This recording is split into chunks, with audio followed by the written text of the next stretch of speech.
સુરતની લાજપુર મધ્યસ્થ જેલમાં બળાત્કાર કેસમાં આજીવન કેદની સજા ભોગવી રહેલા એક કેદીનું રહસ્યમય સંજોગોમાં મોત નીપજ્યું।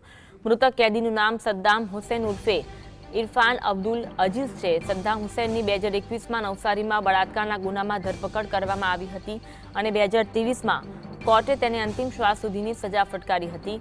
સવારે સદ્દામને ખભાના ભાગે અતિશય દુખાવો ઉપડતા તે બેભાન થઈ ગયો હતો। તાત્કાલિક સારવાર માટે તેને નવી સિવિલ હોસ્પિટલ ખસેડવામાં આવ્યો, પરંતુ હોસ્પિટલ પહોંચે તે પહેલા તેનું મોત નીપજ્યું હતું। પોલીસે આ મામલે વધુ તપાસ હાથ ધરી છે।